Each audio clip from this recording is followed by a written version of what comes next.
We are about to have a special guest on the My Fit Foods Hotline. This segment, once again, like I say, is brought to you by My Fit Foods. Eat fit, live fit, give a fit. Go to www.myfitfoods.com. Right now, you can get yourself free shipping on all orders over $100. All clean ingredients, great fuel for the body. So, right now, we are going to be talking to a combatant off of this weekend's Fury FC 51 card. He is formerly the Colorado Combat Club amateur 155-pound champion. We have the young, the ultra-talented, and the wise beyond his years, MarQuel Mederos. How you doing, my brother? Good, man. That intro was, I like that. I got to do my best for you, though, man. Got to build you up here. Keep in mind, MarQuel, that we are on the radio, so we can't have the expletives. Yeah, we got to watch the language, MarQuel. Why you guys telling me?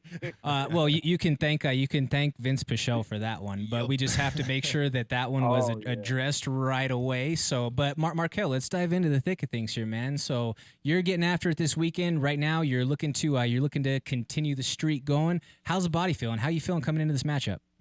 Man, I feel good. I think I always feel good fight week. I'm more worried about my weight than anything. I mean, it's not a big issue right now.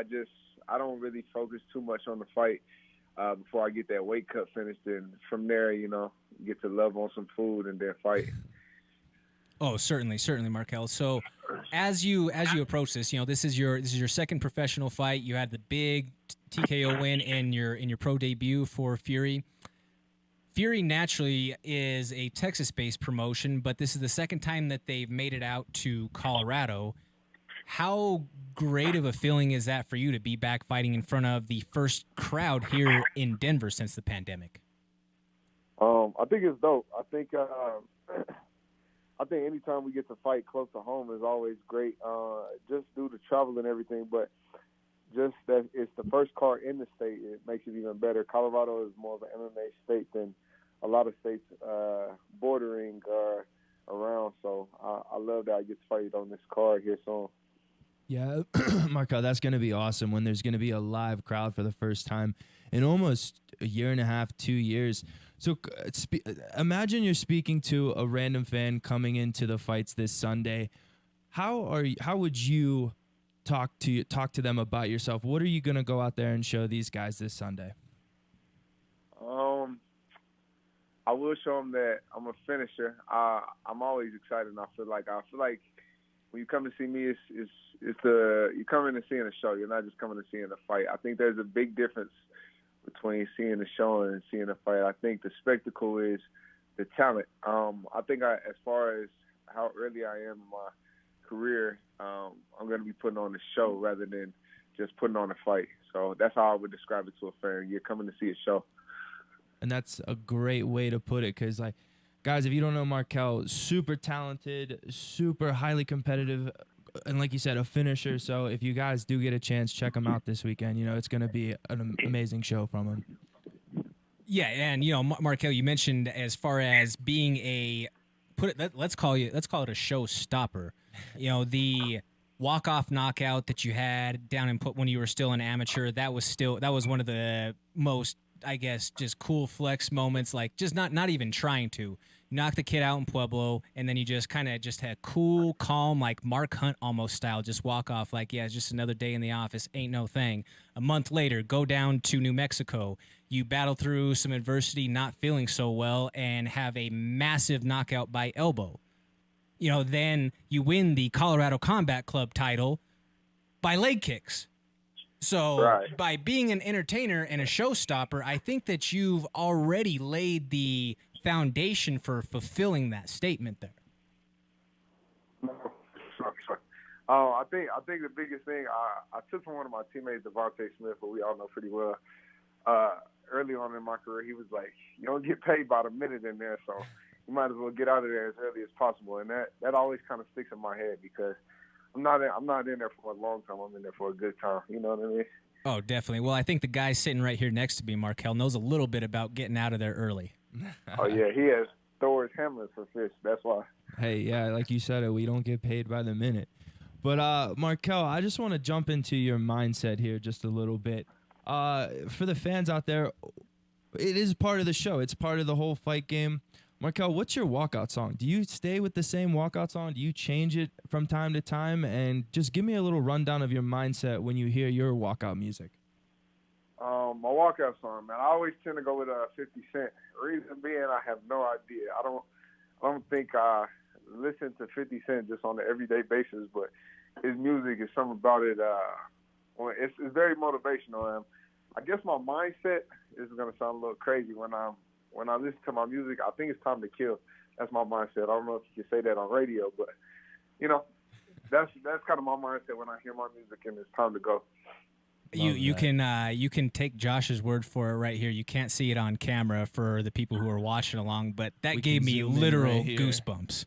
Like, I mean, and it's also in turn because if I were to ever have a walkout song, it would probably be something by 50 Cent. Longtime 50 fan. That's just like you said, something about that music just puts you in a state of mind that it's time to go, right? Time to go get the job done. Yeah. Yeah, for sure. I never understood the guys.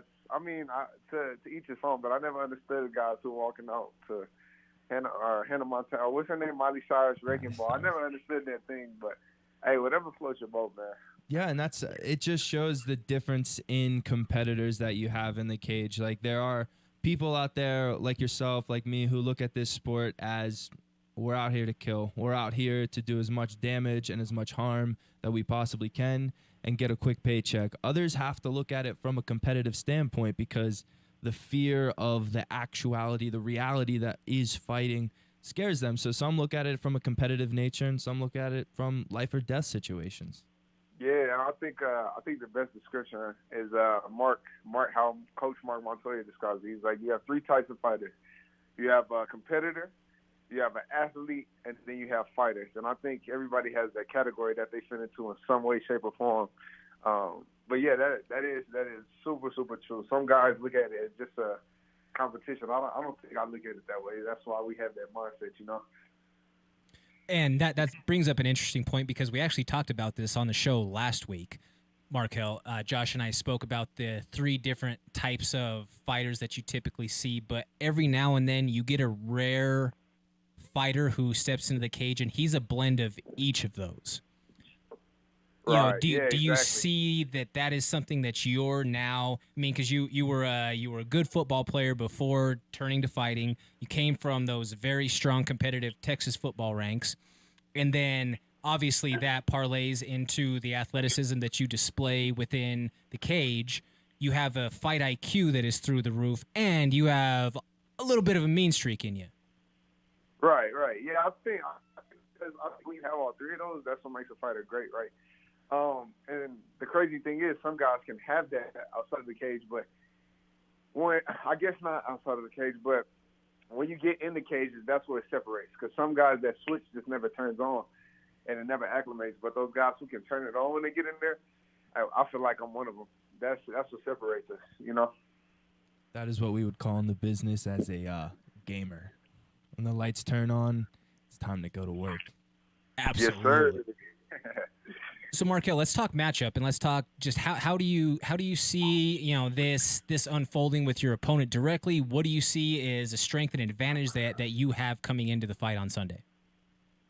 I think I'm just a better fighter all around. I know that sounds cocky or whatever it may be, but honestly, I think I'm just a better fighter all around. He's kind of a brawler. I mean, not a huge fight IQ from what I've seen, but I try not to focus on my opponent too much. I feel like if you put too much focus on your opponent, then you forget about what you're going there to do. So I think I'll either finish this on the feet if I want to, and I finish this on the ground if I want to. But we'll see when we get in there, MarQuel, how excited are you to have the fans back? I know we kind of brushed over a little bit that this is going to be the first live event in Denver in a while, and I know coming from my experience fighting without a crowd and then being able to fight with a crowd, I'm unsure if you were able to fight without a crowd in the COVID times, in the COVID era, but that feeling of having the crowd back or just getting back in the cage with people around you. Explain to me how that's going to feel. Like, do you get goosebumps? Do you even hear the fans? Like, what is your mindset going into having fans at the fight? Man, I can't even describe it. Like, I think that's another reason we all fight is just to see those people that are around us that support us and prove them right. And then also, like I said, to put on the show. When you go in there and you're showing everything that you've done over these past months that people don't tend to see, or people think that just happens overnight, man. That's probably the best feeling in the world. Winning the fight is like riding a high, man. I couldn't describe it any other way. It's exhilarating, I guess is what I'll describe it as. That's a perfect way to describe it right there, MarQuel. Obviously, you've got a lot of strong training partners over there at Factory X, but why don't you let the listeners know who's helped you out specifically for this fight? Who's been some of your main training partners? My main training partners, man, I can go down the list. I guess I worked a lot with Devontae this camp. Worked a lot with Alex Hernandez this camp. All the 55ers, Luigi, I worked with Yusuf. Josh punched me in the face a couple of times, you know. All the boys at Factory X. I can't single out anybody because I try to work with everybody. But, man, big shout-out to Factory X. That's home right there.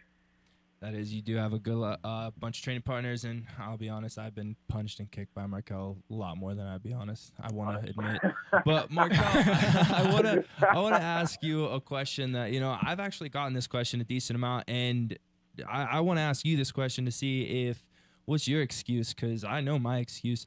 MarQuel, do you have a nickname? No, why don't you have a nickname? I don't know. I don't have a nickname, but I don't know many other guys named MarQuel, so I guess it's all right. I just don't have one. That's fair enough. Josh has been trying to get one to catch on. I still think Double Tap is an amazing name because of the way that he just double taps people when they're unconscious on the mat. I don't know if it needs to be double, maybe single, but we got to get something incorporated, because if you guys have if you do get the chance to watch MarQuel, he's very smooth. He's very technical. He's just nice overall when it comes to the MMA game, whether it's grappling or striking. So we got to get something incorporated with the smoothness. With the smoothness. And on top of that level of smoothness, he's got that Drizzy Drake vibe. Yeah. Oh, yeah. Man. Kind of looks like LiAngelo Ball, Yeah. Oh, I don't watch basketball. I just know that that's one of the Ball brothers. So I can't really go go too further on that one. But MarQuel, just want to say thank you so much for taking the time, man. We're looking forward to seeing you perform this weekend. Folks at home, if you're watching, please tune in this weekend on Sunday on UFC Fight Pass to Fury FC 51. Check our man MarQuel Mederos out. MarQuel, real quick, do you want to give any plugs or any shout-outs to sponsors? Hey, man, I just want to shout out to you guys, man. You guys came a long way. Dynamic duo, I like it. But as far as sponsors, My Fit Foods, go check them out, as this is a My Fit Foods section. I go to the DTC location preferably, but go check out my guy, Steven. Who else? There's a couple more. I could list them off, but I'll let you guys get to it. I appreciate you guys. Thank you so much, MarQuel. Folks, Thanks, like I say, MarQuel. make sure that you tune in to him on Sunday for Fury FC 51 on UFC Fight Pass. Catch us back after the break. I'm Jordan Kurtz sitting alongside Josh Frem. This is the MMA Plug presented by DenverSportsBetting.com on 98.1 FM Mile High Sports Radio.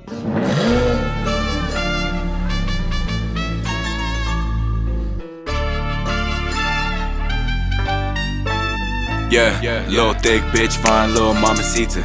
Always coolin' by the pool, drinking margaritas.